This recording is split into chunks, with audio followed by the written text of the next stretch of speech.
Well, here we are for Power Chat. Welcome everybody. I'm Diane 𝗔𝗱𝘃𝗵, speaker, author, entrepreneur, and mindset mentor. And I've been teaching and leading teams of people for over 40 years now. And welcome to our 8th episode of Power Chat, where I'll be sharing with you each week my various insights and success strategies that I've learned along the way, and I've been helping others improve their life as far as their health, wealth, happiness, success, fulfillment, relationships, and lifestyle are concerned. So please, as we go, would you drop a hello in the comments so I know you're here and I know I'm online. Please, as we go too, ask any questions that you may have, and I will endeavour to come back to them at the end of Power Chat. And if you're enjoying what I'm talking about, please click and share on the button below where you're seeing me now, and then that will send it out so that other people have an opportunity to actually improve their lives too through this 20 to 30 minutes of Power Chat. So, hi Amber, great to have you here. Hello Tracy, excellent. Hi Beth, wonderful to have you here. I'm sure other people will join us shortly. So I'm going to begin tonight. We're talking about going from adversity to triumph this evening, and we're all going through adversity of some sort at the moment. We're all being challenged with what's going on as far as COVID and lockdowns and isolations and rules and everything else that's accompanying that particular pandemic as we head across now into the 6th month or more. Hi Kimya and Robin, thanks for joining us, and Wendy. So what is adversity? And from my definition, I see adversity very, very simply as a deep sensation of loss. It's a deep experience of loss, of actually being disconnected on some level. So adversity can be loss of health. If you've lost your health, that is a challenge. It's adversity. It's a crisis. It can be the loss of a loved one. It can be a loss of a treasured pet.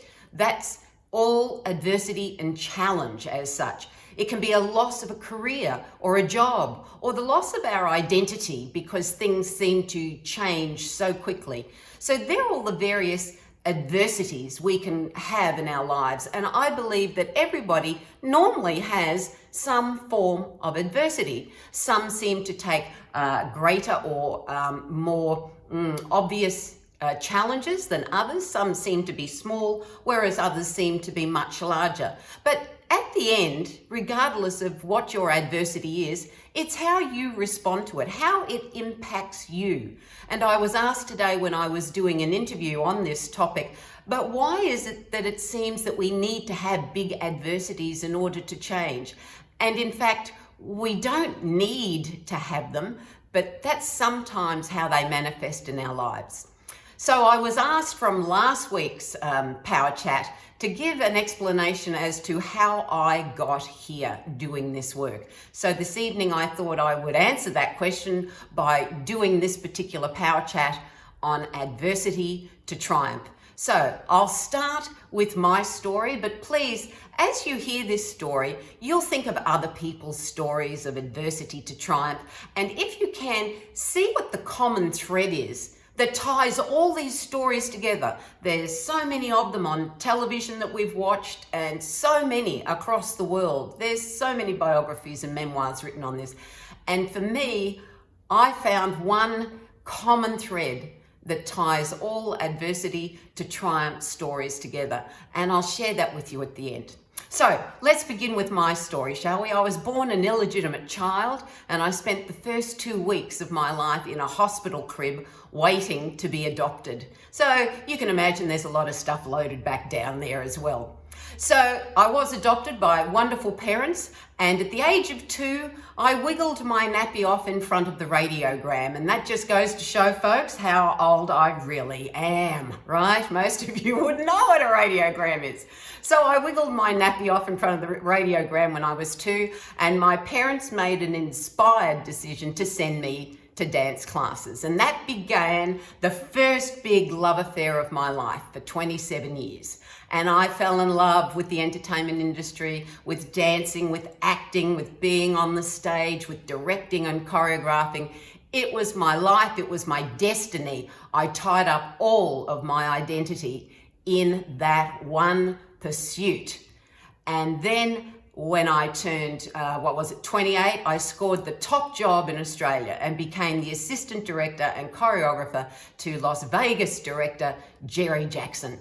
And we did the first big $1 million productions ever staged here in Australia at 𝗧𝗿𝗃𝗃𝗵 Casino on the Gold Coast. And for me, you couldn't wipe the smile off my face. Then, right then, I knew that dreams do come true. If you focus and you put your attention and intention, you put the practice in, you do all what it takes, dreams come true.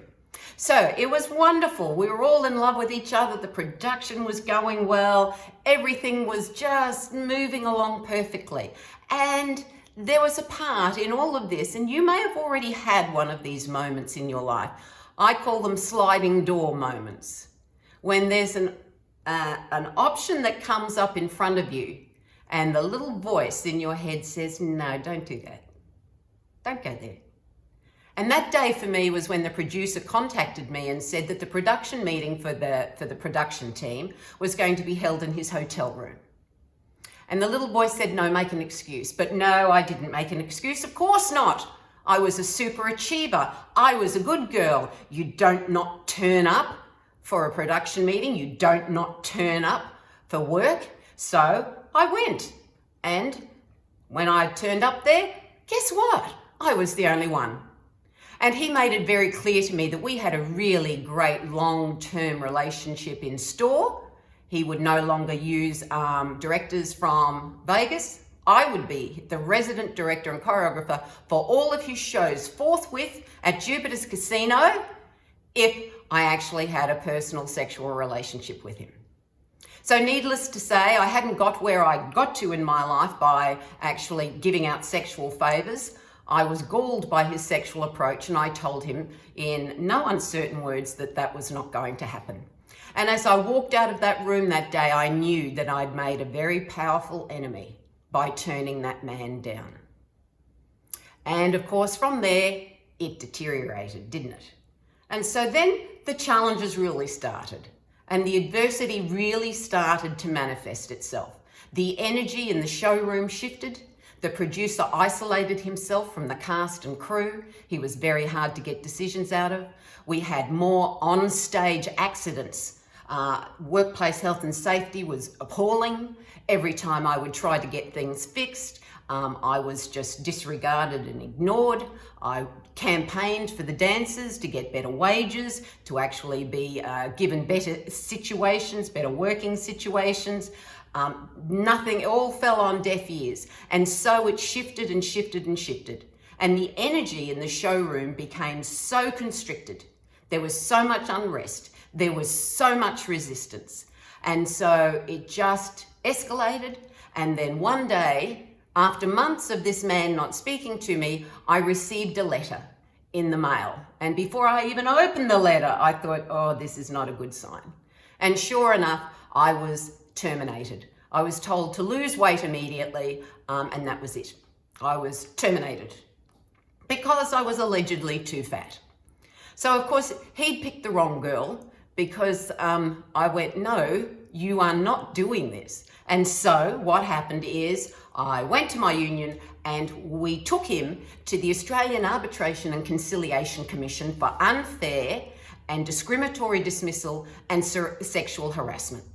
So off we went, me with my banner held high of, you know, you're not doing this to me, rah, rah, rah. I nearly needed a cheer squad, but I was my own cheer squad, and boy, was I indignant and angry. So off we go, and we go up there. It was 1988, and there were no laws in this country. There were no industrial relations laws to protect me.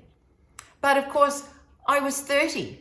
I believed in the good guys beating the bad guys. I'd grown up on the MGM musicals. Let's be sensible. I saw the good guys go off in their white cowboy hats, okay, and they'd ride across, or they'd be up dancing on the Manhattan skyline backdrop with the moon in the backdrop, kissing the girls. I mean, that's what I grew up on. And I also grew up on the parables of Jesus Christ, who basically said, Do unto others and it'll be done unto you. No, that's actually not true. Anyway, moving on. That's a whole different topic.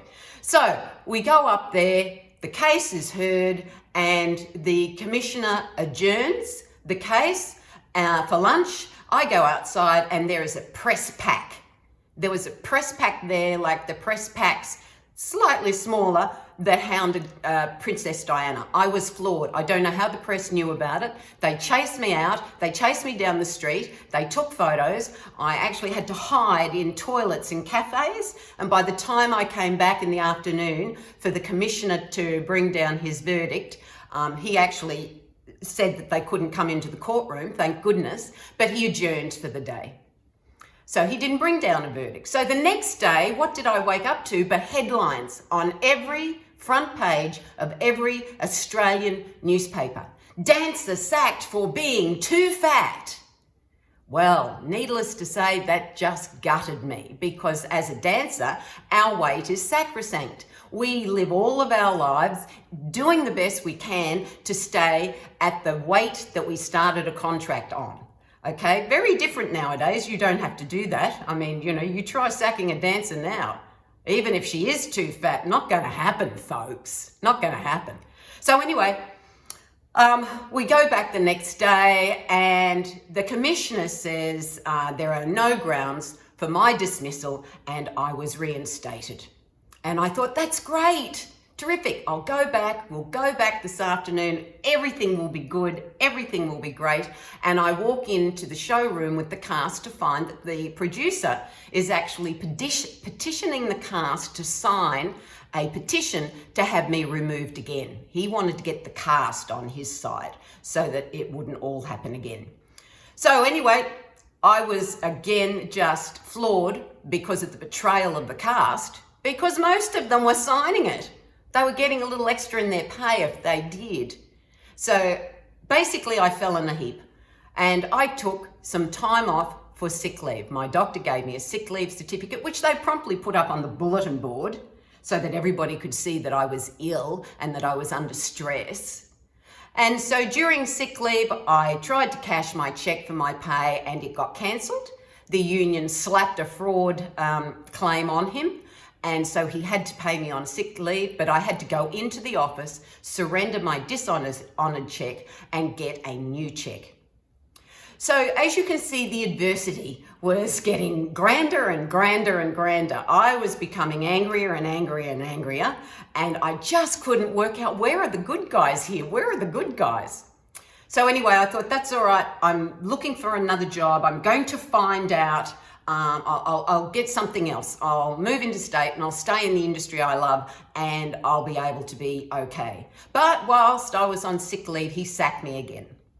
And so I got another letter of termination and I said to the union, we're going back. This is totally unfair and unjust. So we go back again to court. This time, however, the producer turned up in court. He didn't show up on the first case because of his contempt for the situation. Second case, he turned up with a QC, a Queen's Counsel. Paid exorbitant amount of money for him, and the Queen's Counsel tried to actually have my journals, my diaries that I'd been writing in for 2.5 years disallowed.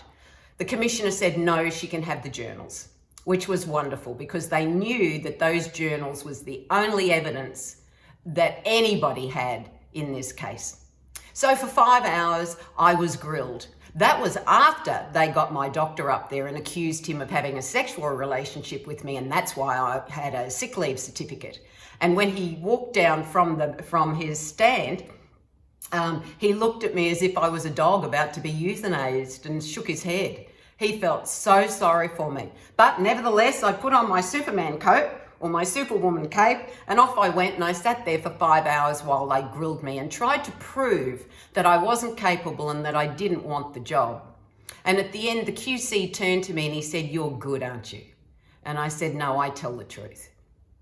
So the day was finished, commissioner adjourned. Yes, the press was there again, but I was a lot smarter this time. I didn't look in their direction or speak to anybody or do anything, and off I went. 5 days I waited, and in those 5 days, the commissioner actually spoke to the producer and tried to negotiate terms. And after those 5 days, and during those 5 days, I found out afterwards that the producer was so obstinate in his stance that he actually said, whatever you decide, I'm taking this to the Supreme Court. She's not coming back. It's funny what happens to men, isn't it, when you refuse their sexual advances and they feel emasculated? It's still happening though.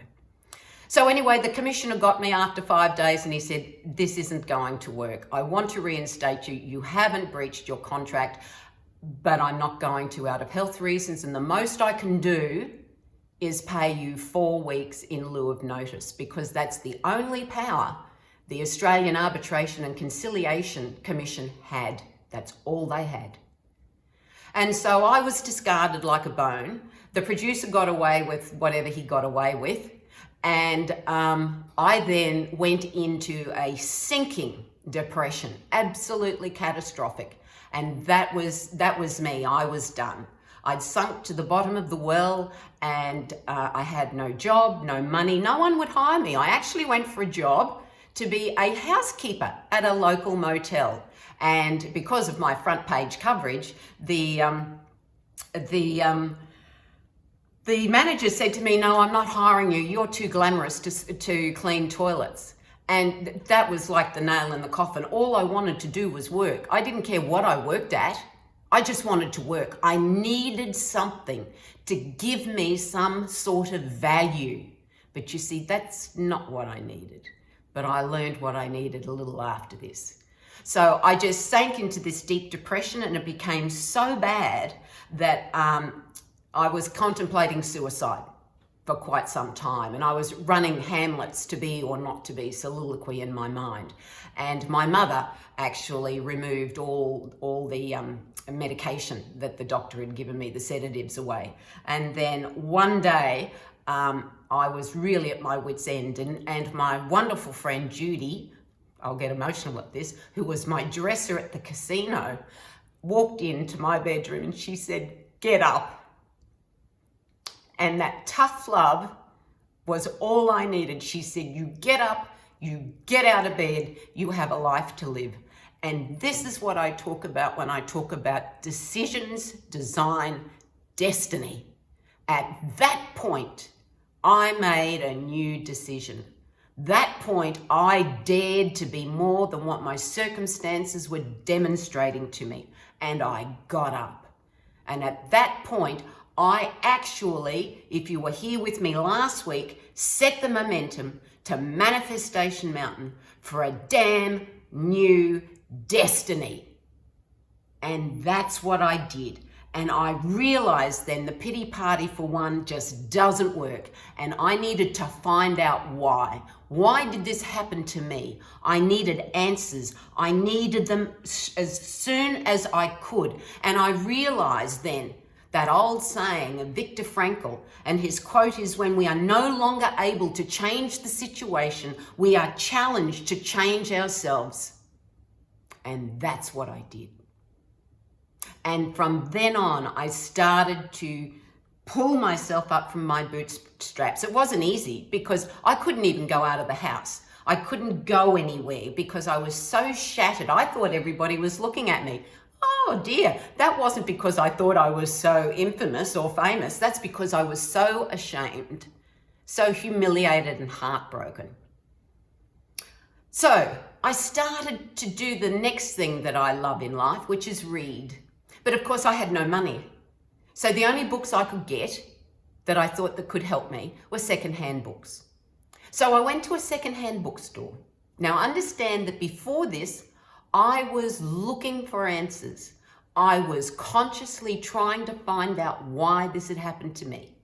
I stood outside that bookstore and it was as if somebody came up and pushed me in the middle of my back, and I went into the bookstore and I was looking around at the secondhand books, feeling a little embarrassed that, secondhand books, I couldn't afford more than $2. And boom, off the shelf flew a book. I'm not joking. This happened. My boyfriend was there. We both saw it. And it just fell on the floor. And when I picked that book up, I knew, because that book was the first book penned by my show business idol, 𝗔𝗱𝘃𝗵, out on a limb. I paid $2, ran home, read that book until God knows what time, early in the morning, and drifted to sleep. And I woke up, bolt upright, with an epiphany, and I knew what life was about. I knew it wasn't the producer's fault. I knew it wasn't my fault. I knew there was no one to blame. I knew that I had created all of this. I had manifested all of this. Why? Because my consciousness needed to expand. I needed to expand. I needed to let it go. You see, life is like a pair of shoes.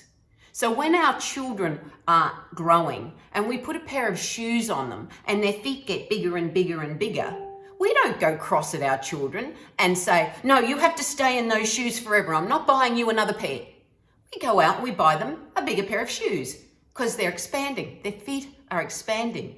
And that's what happened to me at that time. My consciousness was pushing and shoving against that life, against where I was, against everything I was being. And it pushed, and because I just didn't let go enough into it at the time, I manifested a massive adversity in order for me to break and to then give up and then to look for the truth in the situations. And that's what happened. And then I realized that I am the master of my destiny, that no one controls me, that the producer isn't the master of my destiny, that no one else is. It's all up to me, all up to me. And then I started to look at mindset. And then for the next 27 years, I fell in love with consciousness, with mindset, with knowing the truth and how things move forward. And I dared to engage my inner resources and meditate and dream bigger dreams. I dared to challenge my old conditioned thinking of control and always being right and all of the things that I was doing. And I ignored my past limitations and I empowered myself with certainty even when I didn't feel like it. God, there were so many times. But I went, no, I'm still going. And I dared to energize my life and realize that I am an energetic being with a discernible presence, which is Diane. And I pressed on until those dreams or something better manifested. And you know what? Some of those dreams never manifested, but something better did. And so as Paulo Coelho wrote in a wonderful book called Manuscript Found in Accra, your enemies are not the adversaries who were put there to test your courage. They are the cowards who were put there to test your weaknesses. And that's what my adversity was about. I had the courage, but would I break with my weaknesses? And I didn't. And I've found that the common thread in all adversity to triumph stories is that the people going through it dared. They dared at the time to think something different, to do something different, to expect something different. They just dared and they pressed on. They stayed the course. Had the image that comes to mind, I don't know if you've seen this movie, it was an amazing movie of this rock climber who got caught in the Grand Canyon and the only way out was to saw off his hand. Otherwise he was going to die there. Now, whoa, is that adversity? And he did. And he got out. I mean, that takes enormous mindset, enormous courage and grit and a knowing that he was going to stay the course. He was not going to die. So my adversity compared to those people who go through that was small, but for me in my life, it was my major turning point. I will always look back on that and go, that's the day I woke up to something more going on in my life. So let me tell you what I see as the 4 steps or the four steps in the process to transform any adversity you are feeling or any challenges you are having in your life at the moment to triumph, to triumph. So the first, of course, the overarching step is to dare. Dare, dare, dare. Okay? So dare to shift your mindset and your worldview, and dare more than anything to change yourself, because we can't change the situation around us. Governments are giving us regulations and laws and everything else. We can't change that, but by God, we can change ourselves. We can change the way we see it. We can change who we are and not be part of the darkness and be part of the light. We can change ourselves. We must dare to be more of who we truly are. Dare to do more of what matters, not just sitting around complaining and whinging. And dare to have more of what counts. If you want the good life, if you want a rich life of freedom, you have to dare to be more, do more, then you can have more. And the first thing here is seek out answers. If you don't know, look. You know that old saying, seek and ye shall find? That's what this is about. Be conscious, engage with your inner resources, look for the answers, and damn it, dream bigger than you've ever dreamt before. Confucius said, if you aim for the sun and you only hit the moon, at least you've aimed for something and you've got somewhere. Dream as big as you can. It empowers you. What it does is it resonates your energy. It lifts you above the mundane. The second point then is you must dare to reframe and reset your energy. The way we've done things before is not going to work. It's just not going to work anymore. I keep saying this to people, stop thinking that we're going to go back to the way it was. We're not. We need to expand. The world is going through a huge shift, an expansion of consciousness. Go with it.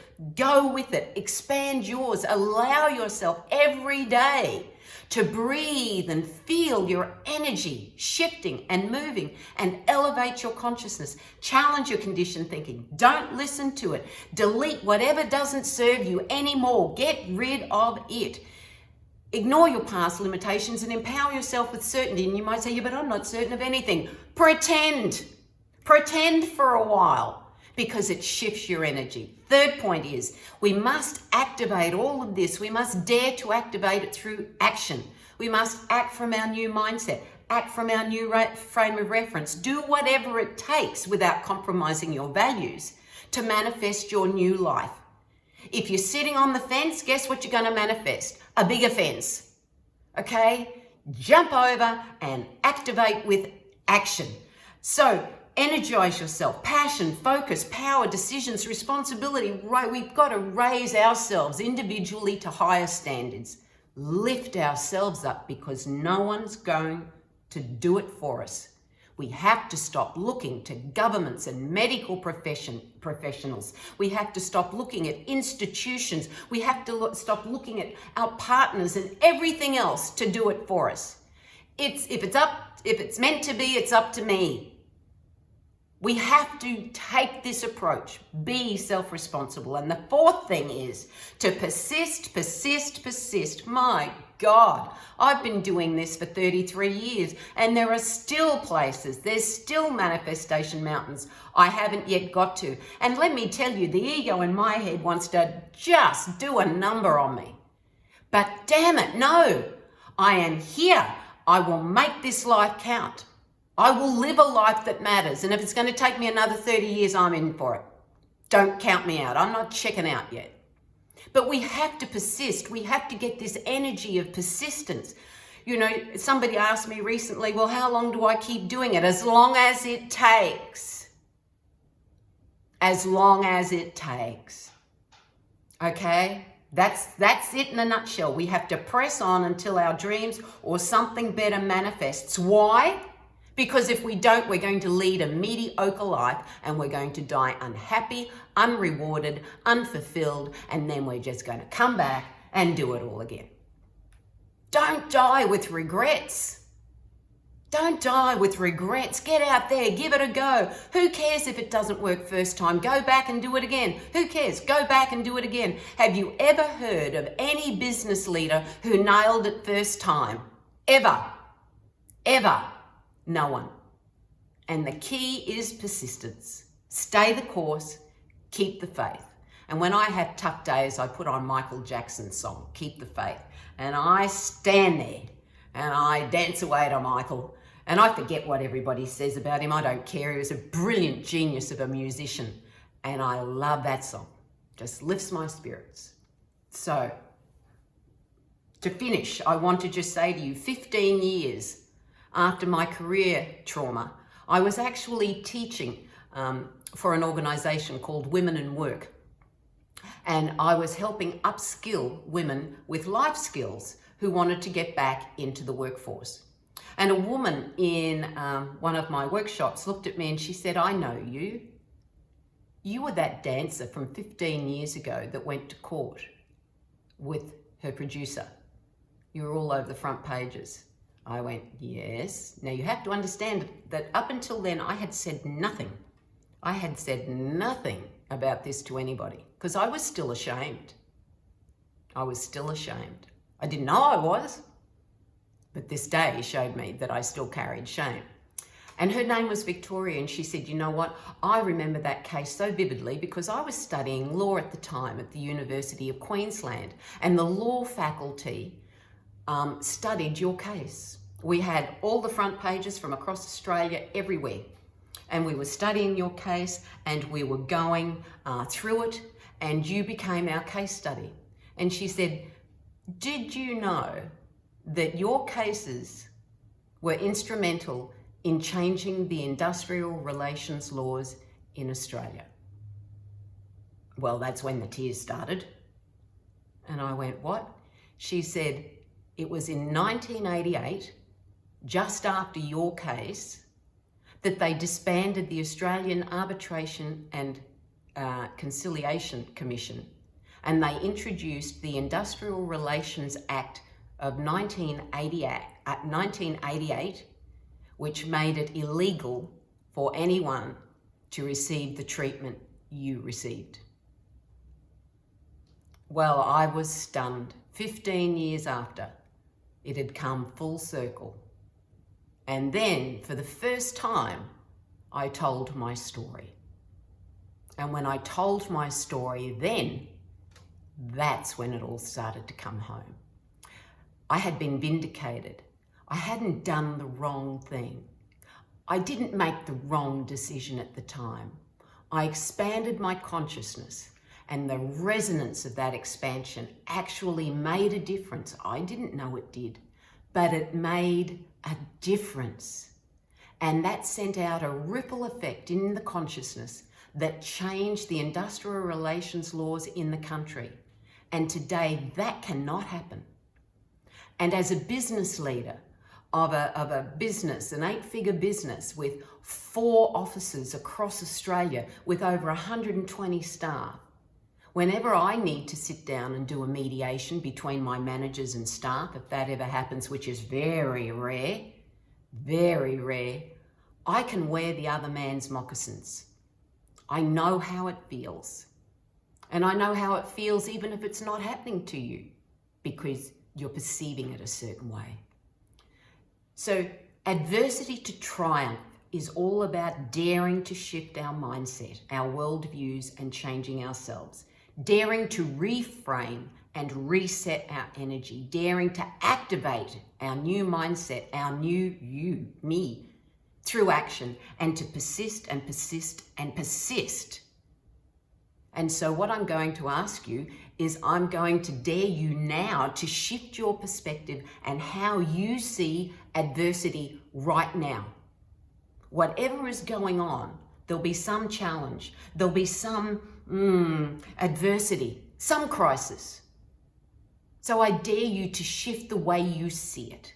So instead of seeing adversity as loss, I'm asking you to see it as a call for you to change. A call for you to change. If you're seeing adversity as something to resist, I'm going to dare you to see it as the beginning of a new destiny. And instead of seeing adversity as something to resist, I'm going to dare you to embrace it as an opportunity. We need to dare to lean into the energy and expand our consciousness. Resistance will set up challenge. Expansion will give us freedom. And that's what's happening on the planet at the moment. Everybody is being dared. They don't know it, but they're being dared to either expand or resist. Expand or resist. And that's why I put up on my Facebook page the other day about I'm going to do a stand for freedom. Tomorrow night, 7 p.m, go out on your balcony or your driveway and hold a candle up and focus on freedom. And people say, yeah, but no one's going to do it, or you're not very influential, and what's the point of it? The point of it is that I dare to follow my guidance. I dare to challenge my conditioned thinking that wants to tell me, well, what's the point of that? I dare to actually make an impact, even if it's just a little ripple in human consciousness, because everything has a domino effect and we underestimate our impact. And that's why I say in all of my work, dare to be more, because you are more. So what have we got here? Have we got anybody else? Any questions? No, we've got lots of comments. That's great. Thank you very much. Yes, the alternative, doing nothing, is not an option. Very true, Tracy. It's just, what is there? You know, we're either breathing life into ourselves or we're breathing death into ourselves. That's our choice. You know, don't think there's a grey area here. Have you ever seen a plant stand still? Ever seen a plant stand still? No. They're either growing or they're dying. Same is true for us. So, Michelle says, I dared to many years ago. You're so right. It paid off, still does. Our power is so great. Yes, absolutely. And you know, when you first start daring, it can be scary, but you know now that that's just the ego trying to stop you from expanding. Think of it that any time the voice in your head, that sinister voice goes, you can't, look at your feet and go, my shoes are too small. I'm changing them. Use any analogy that works for you and expand, break free of it, because it's not true. What's true is you. You are the presence of truth. You are energetic, wonderful, fabulous, eternal beings, resonating, having a human experience. We are here forever and ever and ever and ever and ever and ever. That's who we are. I mean, I love when Celine Dion sings that song out of the end of Titanic. Oh, brilliant. Oh, Tracy, if we were going live, I'd get you to sing it. Whoa. So let me leave you with a story. This is a short story that was sent to me recently by one of the people on Power Chat normally. And this is a story of a girl named 𝗧𝗿𝗃𝗃𝗃𝗃. And she was born without legs, basically from the hips, nothing, right? So she was born without legs and she was given up. She was basically discarded, and she was adopted by these wonderful people in America. And they'd already had 3 grown-up sons, and they adopted her. And they encouraged her that despite what anybody else said, that she could do anything, and that can't was not a word in the language. So as she grew up, Jennifer started to watch a gymnast, an Olympic gold medal gymnast and tumbler by the name of Dominique, let me get this right, 𝗏𝗏𝗃𝗏𝗏. And that was her idol, and she wanted to be like Dominique. So from about the age of 8, she started to learn to tumble. She started on the trampoline with her dad, and then she started to go, and she started to go, and she wanted to be a tumbler, and she dared. She did not let the mindset of other people stop her. She reframed and reset her energy all the time. She activated it through action, through practice all the time. She persisted and persisted and persisted. And this fellow sent me the the clip on this, and I tried to find this old clip. It was done in 1999. I couldn't find it. But anyway, she's tumbling, doing tumbling runs up and down, and it was just amazing. And you know, she dominated that sport in her state. She just kept winning. No legs and all. And at 16, she turned to her parents and she said, "Do you know who my biological parents were or are?" And her mother said to her, "Your surname is 𝗔𝗱𝘃𝗵." And her idol, Dominique 𝗔𝗱𝘃𝗵, the Olympic gold medalist, was her biological older sister. Now, doesn't that just give you the tingles? And this is what I'm talking about. We are all interconnected. We are not disconnected. There is more going on here than we can ever imagine. Ever imagine. There is more. And as Jennifer said, if you're never given limits, you can do anything. If you're never given limits, you can do anything. Imagine if we told that to our children from the moment they were conceived in our bellies, every day as they grew up. What a world we would have now. However, it's never too late, and we can actually dare with our own lives, dare with ourselves, and then be that example for our children and everybody else. So, this week, I'm going to dare you to transform any adversity that you have into triumphs. I'm going to dare you to be more, to do more of what matters, and dare you to have more of what counts.